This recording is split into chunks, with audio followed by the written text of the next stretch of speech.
ज्ञानगंज के महान साधक श्री विशुद्धानंद परमहंस जी के बारे में आप लोगों ने पहले सुन रखा है। उनके सूर्य विज्ञान के बारे में भी आप लोगों ने सुना होगा।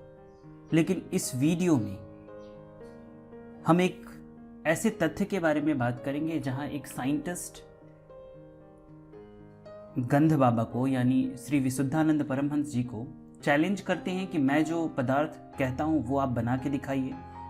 ऐसा हो सकता है कि आप आध्यात्मिक लोगों को बेवकूफ़ बनाते हो, और अगर आपको फिजिक्स समझ में नहीं आती तो आप ये सब अनाप शनाप चीज़ें लोगों को क्यों समझाते हो और आप लोगों को बेवकूफ़ बना रहे हो। कुछ उनकी भाषा ऐसे ही थी।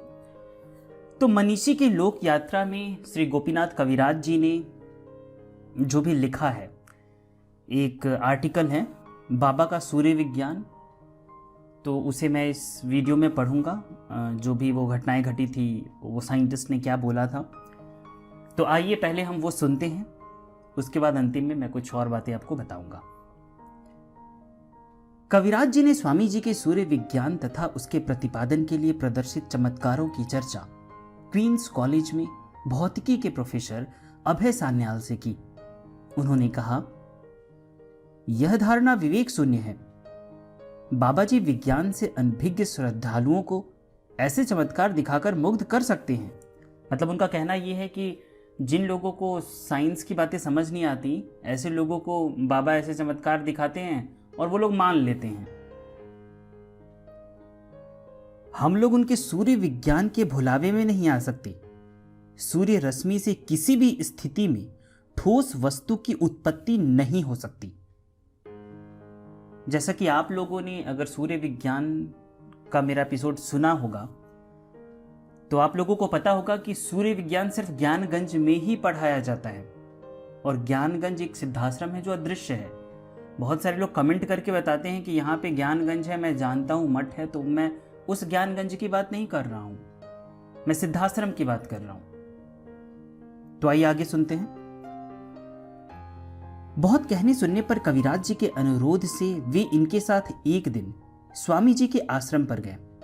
परिचय के बाद उन्होंने बाबा जी से कहा, आप अपने पसंद की नहीं, हमारे द्वारा निर्दिष्ट वस्तु यदि सूर्य रश्मि से उत्पन्न कर सके तो हम आपके सिद्धांत की वास्तविकता स्वीकार कर लेंगे। श्री विशुद्धानंद जी ने कहा, क्या देखना चाहते हो? सान्याल बोले, रेड ग्रेनाइट स्टोन। बाबा जी ने अंगूर के डिब्बे में रखी हुई रुई का एक टुकड़ा मंगाया और उसे कुछ दूर पर रखकर लेंस से प्रकाश देने लगे। वह धीरे धीरे सफेद से लाल रंग में परिवर्तित होकर 2-2.5 मिनट में जमकर काठ की भांति कड़ा हो गया। इसके अनंतर लाल ग्रेनाइट पत्थर बन गया। प्रोफेसर सान्याल ने शंका की, स्वामी जी, आप विज्ञान तो जानते नहीं, अपने योग बल से इसे उत्पन्न कर दिया होगा। चमत्कार दिखाने के थोड़ी देर बाद ही यह अदृश्य हो जाएगा। स्वामी जी ने उनकी इस धारणा का खंडन करते हुए कहा, नहीं, यह सूर्य रश्मि के प्रभाव से बना है। ले जाकर अपने पास रखो, जीवन भर देखते रहना, इसमें रंच मात्र भी परिवर्तन नहीं आएगा। इसके बाद बाबा जी ने प्रोफेसर सान्याल के सामने ही एक फूल उठाया और उसकी प्रत्येक पंखुड़ी से एक एक फूल उत्पन्न कर दिया। फिर उन्हें संबोधित करते हुए बोले, आप भौतिक विज्ञान के बाहरी ढांचे को लेकर बहुमूल्य उपकरणों की सहायता से कुछ तथ्यों को खोजकर अपनी सफलता से गर्वित होते हैं, किंतु यह प्रकृति विज्ञान है। इसकी तथ्यान्वेषण प्रक्रिया बाह्य उपादानों की अपेक्षा नहीं रखती। अधिकारी के समक्ष नियति अपने रहस्य स्वतः खोल देती है। पात्रता प्राप्त कीजिए। तो अगर आप इस पुस्तक को पढ़ना चाहते हैं तो उसका लिंक मैंने डिस्क्रिप्शन में दिया है, और अगर आप श्री विशुद्धानंद परमहंस जी की पूरी जीवनी सुनना चाहते हैं तो उसे मैंने अपनी आवाज में रिकॉर्ड किया है, उसका भी लिंक आपको डिस्क्रिप्शन में मिल जाएगा। बहुत ऐसे सिद्ध संत हुए जिन्होंने अपने सूर्य विज्ञान से, योग बल से बहुत सारे लोगों की सहायता की है, और आज भी बहुत ऐसे लोग हैं जिनके पास वो वस्तु सुरक्षित है। जैसे किसी सिद्ध ने सोने बना के किसी की मदद की, तो उसके बने हुए आभूषण आज भी लोगों के पास हैं।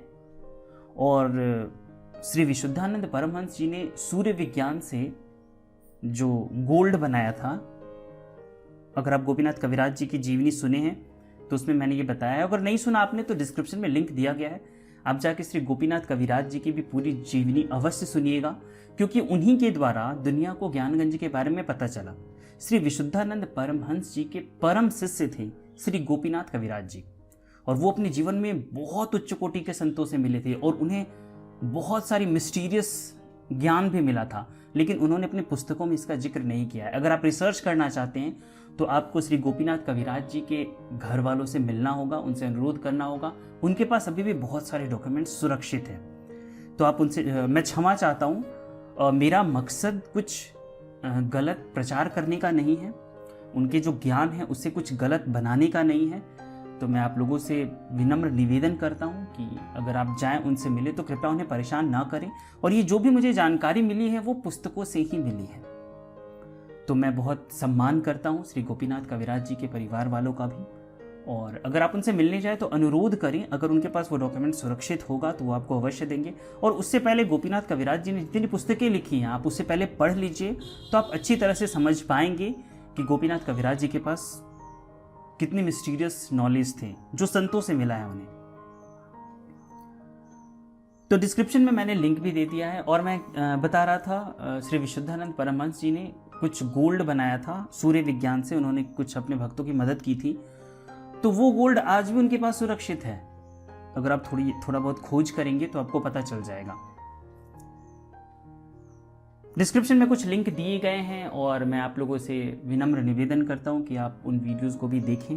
ज्ञानगंज पे मैंने पूरी सीरीज बना रखी है और आगे भी बहुत सारे वीडियोस आने बाकी हैं, तो उसका भी प्लेलिस्ट मैंने दिया है, आप उसे देखिए और स्वयं भी अपने तरीके से थोड़ा सा खोज कीजिए, ताकि हम आने वाले समय में अपने देश को और मजबूत बना सकें और प्राचीन समय में जो भी टेक्नोलॉजीज़ थी हम उसे फिर से पुनः जागृत कर पाएं। श्री हरि से मैं प्रार्थना करता हूं कि हमसे जो गलती हो गई है अभी तक उसे क्षमा करें और अपनी कृपा हमारे ऊपर बनाए रखें। धन्यवाद।